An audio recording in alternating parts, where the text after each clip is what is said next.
Another reported attack on truckload of food items in Abuja. Lagosians decry worsening economic situation as cooking oil surge sparks sellers' concern over dwindling patronage. 12 die, 28 injured in Zaria-Kaduna Expressway road crash. Away from Nigeria, Haiti government declares state of emergency. Hello and welcome to News Update on Trust TV. I am Sumaya Abubakar.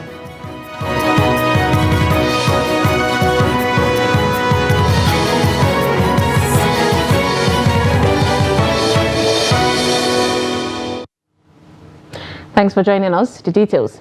In a viral video posted online less than 24 hours after a warehouse was looted and vandalized by residents in Gwagwa area of Abuja, a truckload of food items was attacked and looted by residents in the same location early Monday morning. It is unclear whether the food items belong to a private business or a government agency.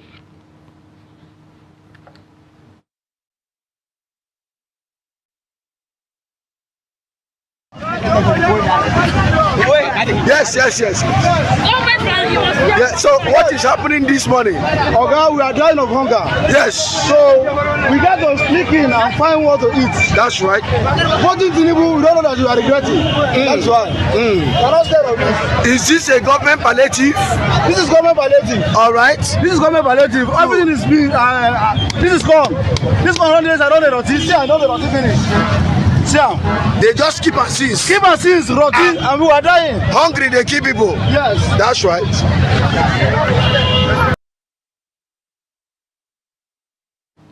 The Nigeria Employers Consultative Association, NECA, has raised significant concerns regarding the implications of the Ministry of Interior's expatriate employment levy on the country's investment climate.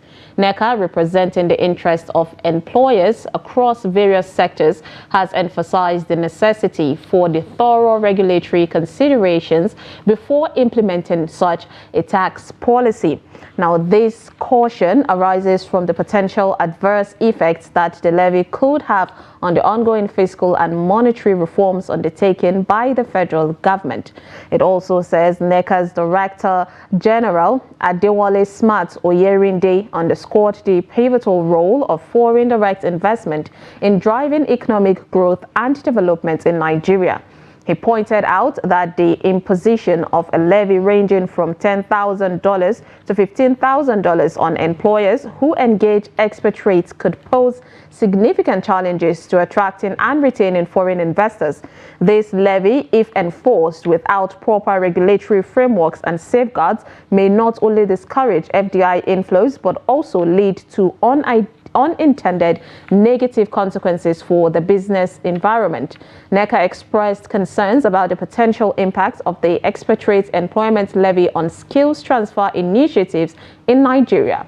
Now, while the government aims to promote knowledge exchange and capacity building through expatriate employment, the imposition of a substantial levy could deter employers from engaging in such programs.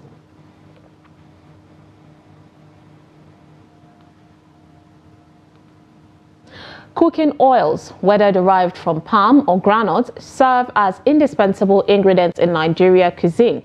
Now, these oils not only enhance the flavor of dishes, but also facilitate even cooking by distributing heat effectively. Despite their culinary significance, the cooking oil vendors are currently facing a downturn in patronage due to the prevailing economic inflation. This downturn has significantly impacted their sales, prompting concerns within the industry. Victoria Tokolo, in her survey, went through both the mainland and island regions, including Aja, as she shed more light on the evolving landscape of cooking oil commerce in the state. Take a look. Nigeria's inflation rate continues to impact food prices, with many commodities escaping the reach of Nigerians. In Lagos State, the pricing landscape of cooking oil varies significantly across markets, devoid of a standardized pricing system. Sellers set price based on their procurement cost and location, resulting in disparities among market rates. Within the mainland area of Lagos State, a litre of palm oil commands a price of 1,100 naira, while vegetable oil is priced at 1,500 naira per litre. Speaking with sellers in mainland market, insights were gleaned into the factors influencing their pricing strategies, particularly concerning the procurement cost of 25 litres oil kegs. We are buying this gallon oil, 10,000 naira. But as everything changes now, we are buying it at 40,000 naira per 25 liters. Whereas this red oil, we are buying it before 8,000 naira per 25 liters. But now we are buying 30,000 naira. Presently now we're selling 28,000 as for palm oil, and then vegetable oil we're selling 40,000 currently. But before we used to sell about 20,000, 21,000, but now it's selling for 28,000. The price of oil is too high. This morning now, they just brought to me now. I bought 38 last. Now I'm going to buy 40. How much are we going to sell it per bottle? The same thing applicable to red oil. Every day when you get to the market, the things are adding. People are not even able to afford it. There's no market. Nobody's selling anything. You go and buy it and you cannot sell. In a day, you cannot make any sales. How do you want to feed? Nigerian families in Lagos State are finding themselves grappling with the soaring prices of essential commodities, causing widespread discontent among residents. Their complaints about the exorbitant prices resonate throughout the state, reflecting the challenges faced by households in sustaining their livelihoods. A liter for red oil is 1,000 naira. Why 2 liter is 2,000 naira? Granite oil is 1,500 for 1 liter. Why 2 liter of granite oil is 3,500? It's too much. Nigerian families burdened by the steep prices of essential food items find themselves in a precarious position, especially concerning staple foods they rely on daily. A former governor of Anambra, Willie Obiano, has challenged the jurisdiction of the Abuja Federal High Court to hear the alleged fraud preferred against him by the Economic and Financial Crimes Commission, the EFCC. The EFCC had on January 24th arraigned the former governor on 9 charges bordering on alleged money laundering to the tune of 4 billion naira. In the charges, the EFCC alleged that Obiano diverted Anambra State security votes to the tune of 4,08,573,350 naira while he was in the saddle as governor between 2014 and 2022. The EFCC accused him of indirectly transferring through his private principal secretary 1.2 billion naira from the state security vote account to another account belonging to the Moments of Peace Ventures, an entity with no business with the state. Obiano, however, pleaded not guilty to all the counts. At the resumed hearing on the case on Monday, counsel for the EFCC, Silvanus Tahir, told the court that he was ready for the commencement of hearing in the matter and had 3 witnesses to present in the court. But counsel for the defendant, Onyechi Ikpeazu, SAN, told the court that he had filed a motion challenging the jurisdiction of the court to hear the matter.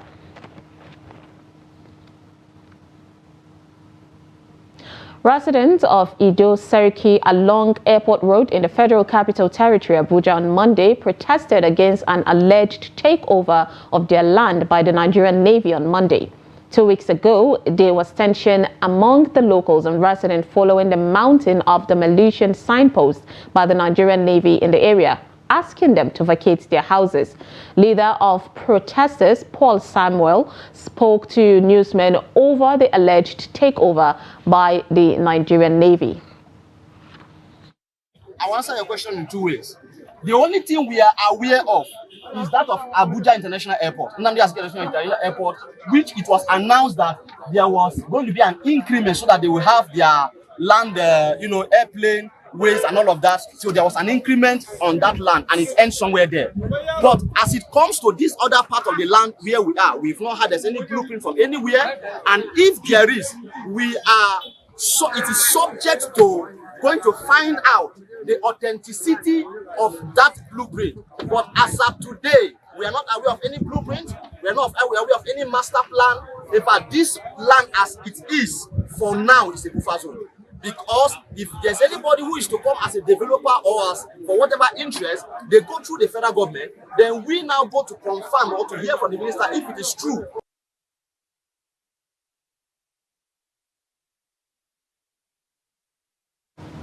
The Akwa Ibom State government has announced its assumption of control over the disputed area between Ibeno, Eket and Esit Eket local government areas, where a communal clash left 16 individuals wounded. Governor Umo Eno emphasized that the clash arose from disputes over ownership of the oil-rich Creek Forest reserves and warned against any further breakdown of law and order. During a visit to the affected area, Governor Eno urged politicians not to take sides or sponsor youths to engage in unlawful activities, emphasizing that such actions will not be tolerated by the government. He further stated that if similar incident occurred again, the transition chairman in any of the 3 local government areas would be removed from their positions. A tragic incident at Zaria-Kano Expressway has left a devastating toll, as confirmed by the Federal Road Safety Corps. 12 lives were lost and 28 individuals sustained injuries in the aftermath of a road crash. Kabir Nadabo, the Kaduna State Sector Commander of the FRSC, disclosed this to the newsmen in Kaduna on Monday. The fatal collision occurred at Tashar village at 7:36 a.m. involving a trailer destined for Kano. Nadabo attributed the crash to factors such as wrongful overtaking, excessive speed, and overloading, which tragically contributed to the high number of casualties. Subsequent investigations revealed that 40 individuals were involved, with 28 sustaining injuries and 12 losing their lives. The injured were swiftly transported to Makarfi General Hospital for urgent medical care. You're watching News Update on Trust TV. Coming up, consumers express concern over escalating snail prices. This and more after the break. Stay with us.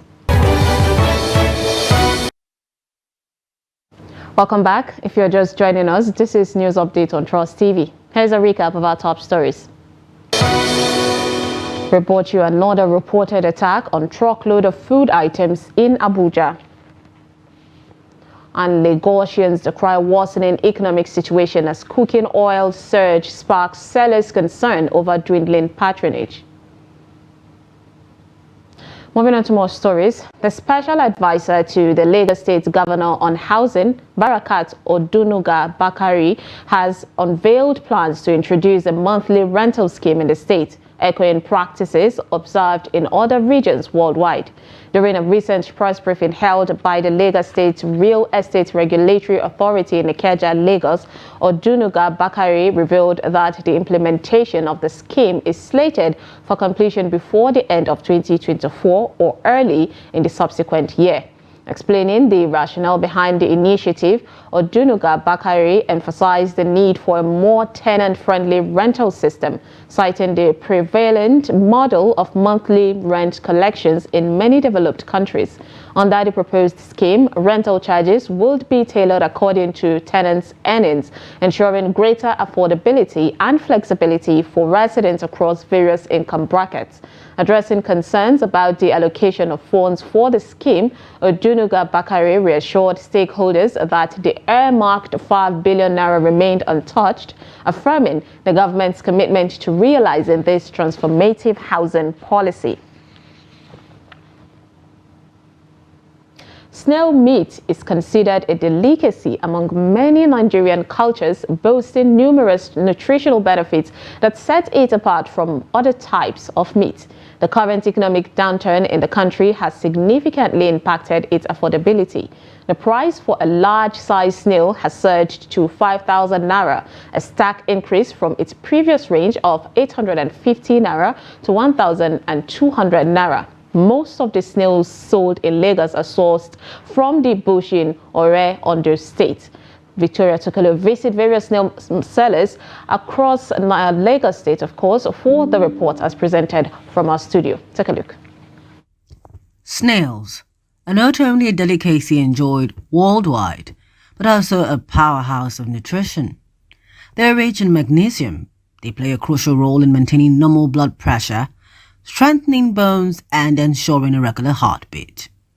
Also, snails are abundant in iron, calcium, vitamin A, and several other minerals, making them an excellent addition to a healthy diet. In Lagos State, the majority of snails available on the market are sourced from the dense forest of Ore in Ondo State. The fluctuating economy has impacted the pricing of this nutritious meat, with costs varying according to size.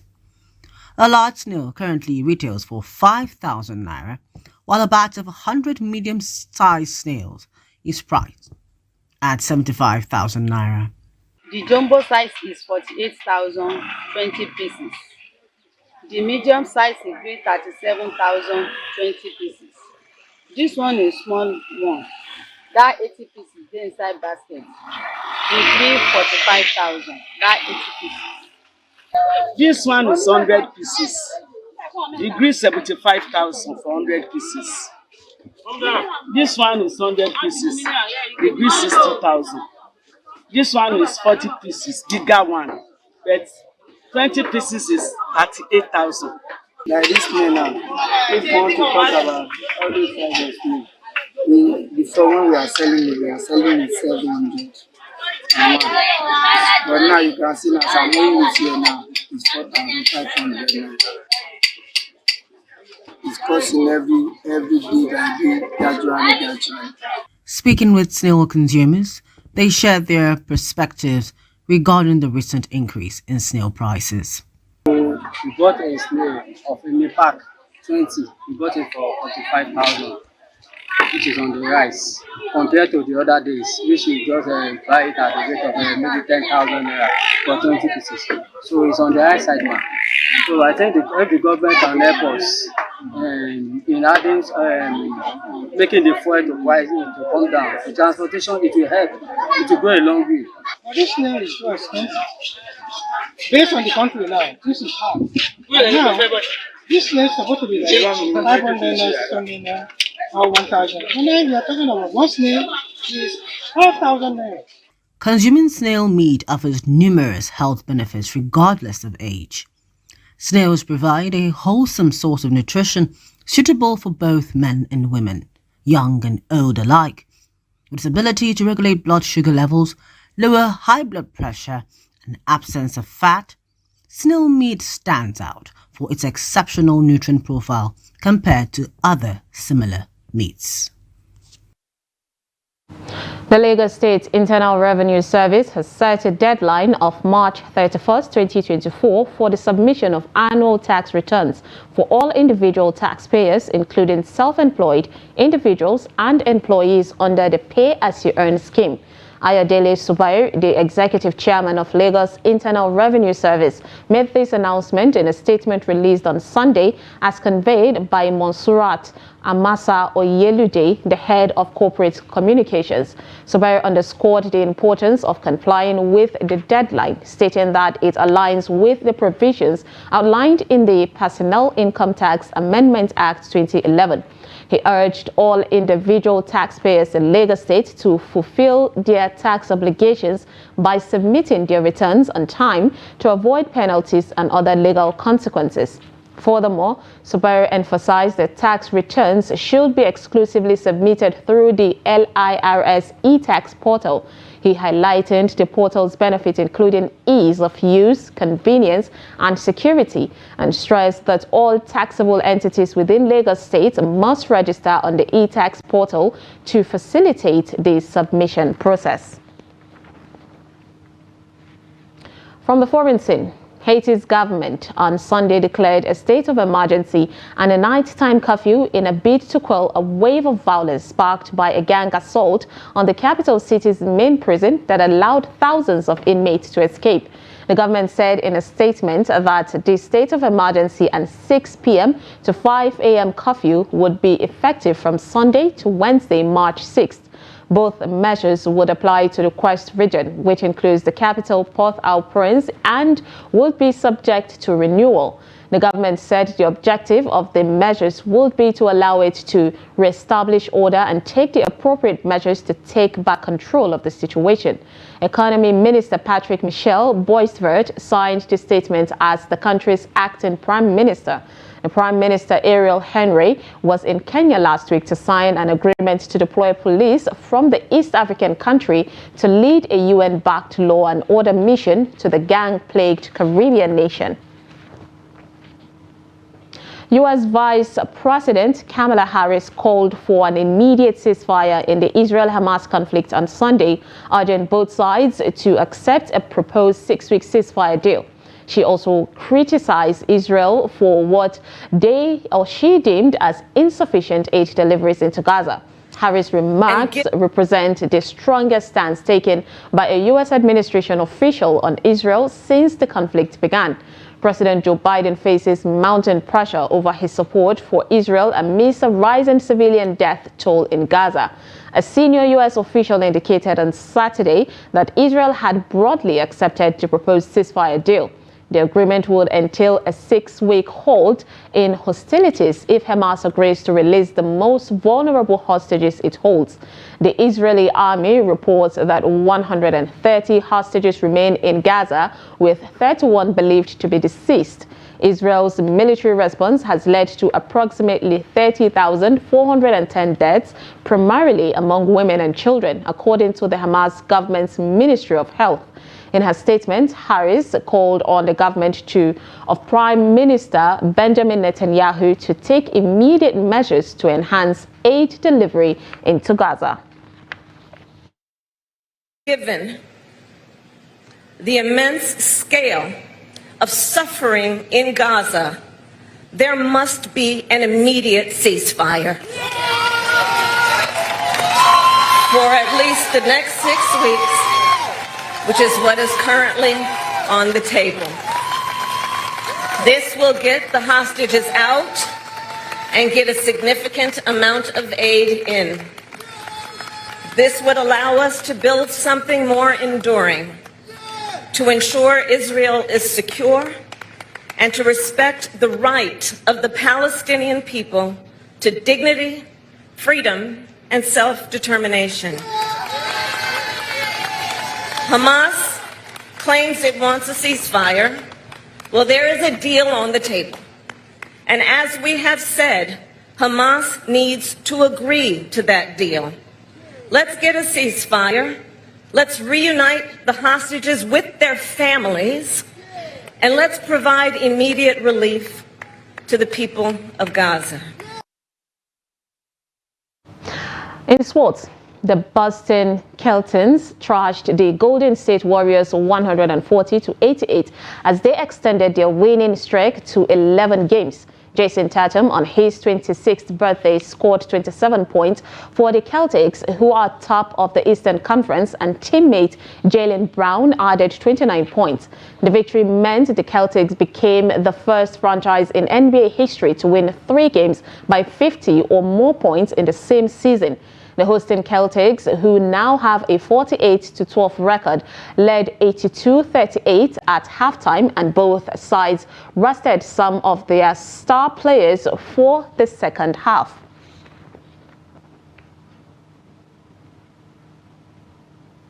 And finally, Katie Bolter won her first WTA 500 title by fighting back from a set down to defeat Marta Kostyuk in the San Diego Open final.